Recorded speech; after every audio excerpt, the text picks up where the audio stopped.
Welcome to my very first From Season 2 episode review video. Before I get into that, though, pretty important if you are caught up to the point where I am and rewatching or watching From, or you're just not entirely sure, then you definitely need to take the initiative and pay attention to the episode's title, which of course I'll mention, as well as put in the description. If that happens to be the case, you find that you're not caught up, it would be my recommendation that you don't watch this video any further to avoid any potential spoilers. And for all of you out there that are wondering, I've already seen every episode of From thus far. I'm reviewing every episode to be ready for Season 3, which will be done before Season 3 comes out, although I'm cutting it close here, but I'll take care of it.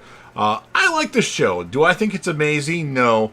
But I think it's intriguing. Now, I feel like the show's going to end like a bad M. Night Shyamalan twist, but who knows? It's wacky. It's by some of the people that are behind Lost, and I'm a huge Lost fan, and I'm very satisfied with what we've gotten so far from. So, join me on the journey and let's discuss this awesome and amazing show, and come back to the channel for my Season 3 episode review video. So for all that said, this will be from Season 2, Episode 1, the Season 2 premiere. The title of this episode is called Strangers in a Strange Land.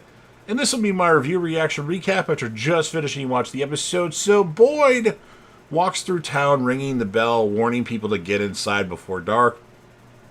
Boyd looks around and he is the only one outside as storm clouds brew over town.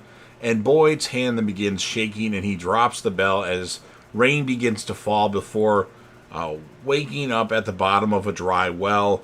Boyd calls out, hoping to get a response. After hearing none, he begins to try and climb out, but slips back and falls back down. On the bus that pulled in at the end of Season 1, one of the passengers, Elgin, listens to music before noticing his surroundings, which frightens him. He begins panicking and says they have to turn around. He stands up and tries to convince the driver, but another passenger, Randall, tries to restrain him. As the driver, Bacta, I'm not exactly sure how it's pronounced yet because I don't remember a lot about Season 2. Again, I've seen every single episode, but some of these character pronunciations, I think that's it, but I'm not sure. Or Bacata, I'm not sure. But anyway, orders them to their seats, and Elgin vomits on Randall, who asks for the bus to stop. Jade leads people in moving the radio equipment inside and out of the rain. Indoors, the light bulbs continue exploding, one of them hitting Clara in the eye, and Christy tends to her. Jade then notices that the bus has arrived in town, shocking him. Julie asks Donna why her father ran off, but Donna cannot order the kids to go upstairs, or Donna can't tell her, so she orders the kids to go upstairs.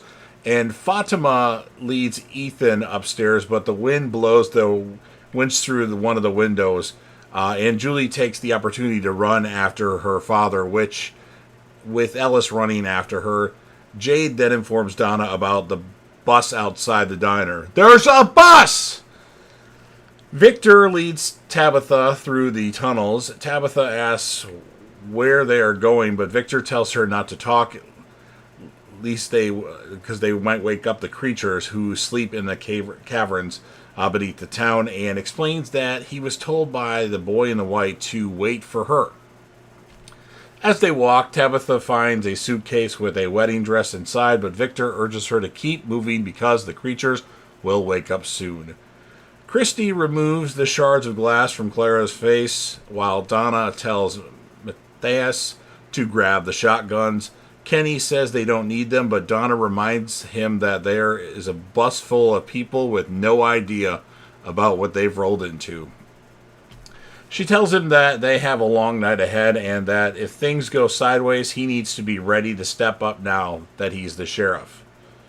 And then outside the diner, one of the older passengers, Tilly, I believe is what her name is pronounced, dances in the rain while the others stand around outside the locked diner. She's really happy, just dancing away. Back on the bus, Elgin is tended to by Marielle, and I believe she goes by Mary, while Bacta cleans up his vomit.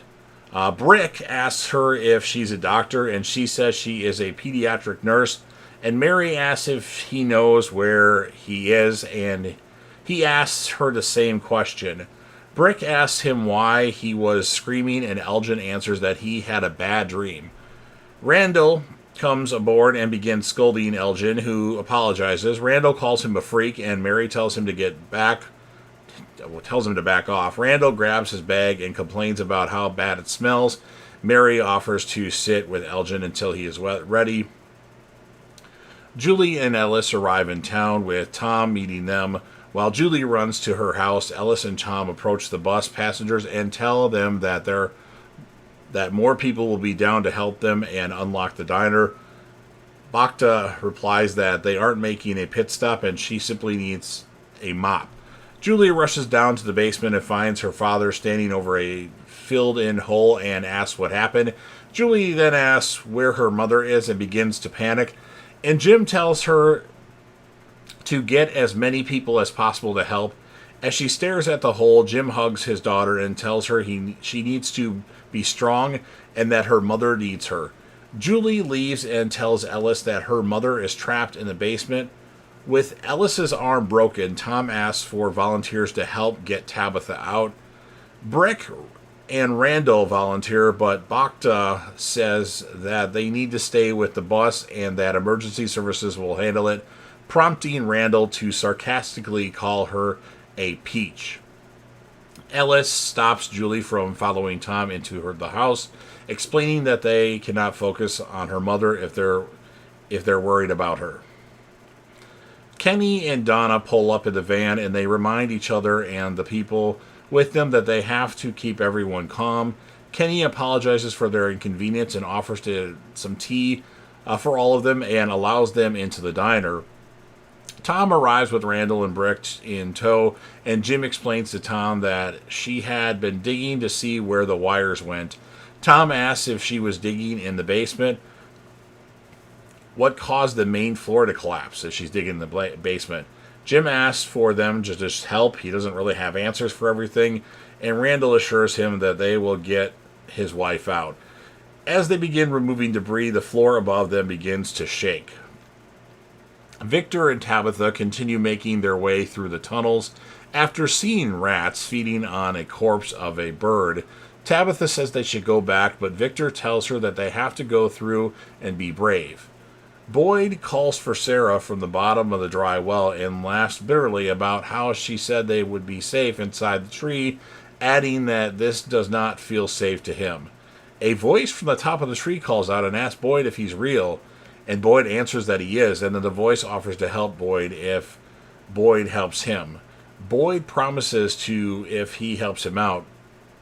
The voice says that Boyd has to climb up, sends a rope down, warning him to hurry because they will be back soon. Clara, now supporting an eye patch for her blinded eye, finds Jade and asks him if they made it angry. Clara explains to Jade that the storm emerged from nowhere and the lights exploded, almost as if they made the place angry, and asks what they need to do now. Jade replies that he has one rolling paper left, so he is going to get stoned.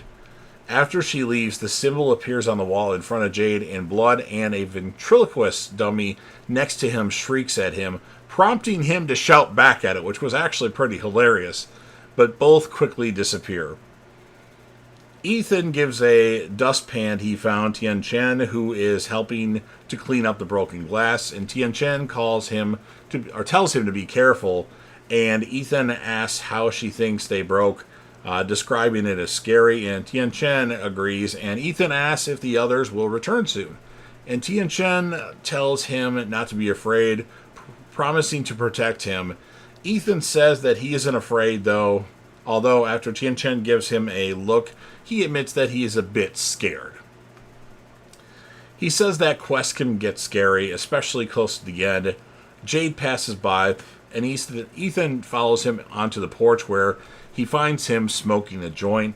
Ethan tells him that cigarettes are bad for him, and Jade tells him that it isn't that kind of cigarette. Ethan asks Jade what is wrong with him, and Jade says it's because he spent the last week thinking they might actually be able to get out of this shitbox only to have it literally come crashing down around them.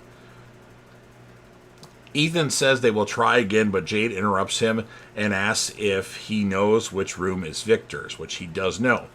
Victor and Tabitha find a number of sleeping creatures surrounded by a collection of random objects, including the ventriloquist dummy Jade saw in his earlier vision, the sight of which causes Victor to run off. Tabitha finds him curled up in a corner and asks him which way they should go. And Victor says he is scared because this isn't the way the boy told him to go. Tabitha tells him that they had to be brave and keep moving, and chooses one of the tunnels in the fork. Jade rifles through Victor's belongings, which Ethan says he shouldn't do. Jade tells him that Victor is probably dead and apologizes. Ethan says that he is wrong and that Victor is doing his part of the quest, in which they all have a role to play. Ethan asks Jade why he is looking for Victor, and Jade answers that he has been having some visions, which include the symbols in the journal Tien Chen gave him, where he found the photo, which he shows to Ethan. Ethan realizes that the man in the photo has the journal, and in the background is a young Victor, therefore he might know the meaning of this symbol. Ethan agrees that symbols are important to a quest, but tells him he needs to figure out if they are good symbols or bad symbols. Explaining that some symbols make people do bad things, Jade calls him creepy and continues looking through Victor's things. Donna finishes explaining the situation to Bacta, who is just in disbelief. I mean, anybody would be in disbelief with this crazy lady with a shotgun telling you the story. Donna says she understands why Bacta does not believe her, but the bus driver refuses to listen. The group makes progress on emptying the hole. Jim realizes that there is a chamber beneath it, but the floor above begins collapsing. Outside, Mary helps a dizzy Elgin to the diner, but he collapses and begins seizing. Kenny and Julie rush to his aid. Meanwhile, at the Matthews house, begins rapidly collapsing. Julie and the others watch as the house completely implodes, and she runs to the scene. Jim and Tom are alive but pinned, along with this Brick character. They cannot tell if he is alive. Jim tells Julie to stay with Donna and do whatever she says.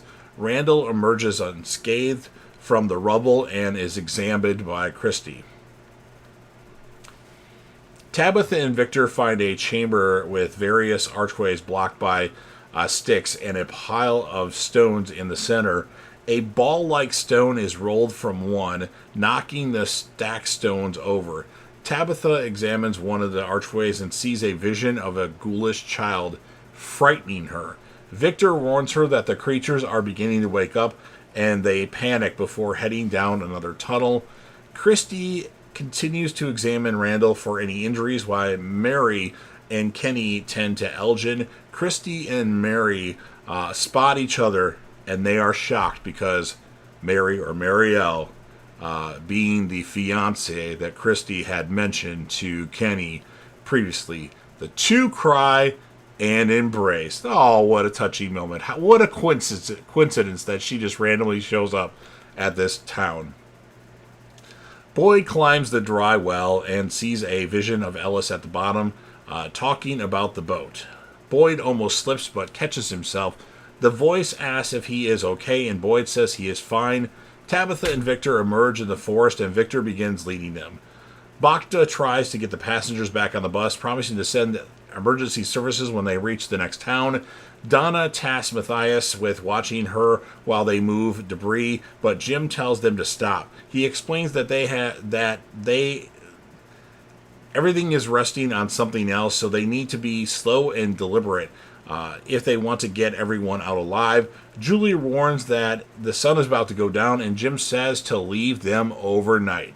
Donna agrees that's what the best course of action is, assuring her that she survived for a year without the talismans, and if her father and the others stay quiet, they can too. Donna then notices Bacta starting up the bus and warns Kenny. Bacta tries to get everyone on the bus while Donna tells her to stop.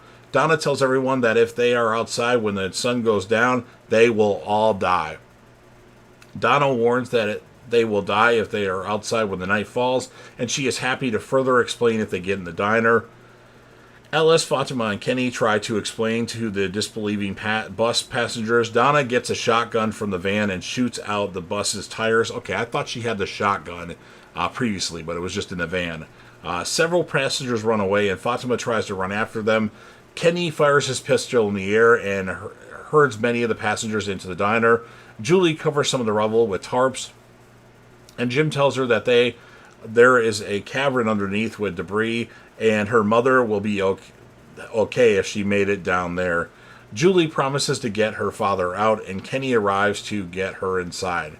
The two say they love each other before finishing to cover the rubble and heading inside. Boyd reaches the top of the shaft and collapses on the ground in relief.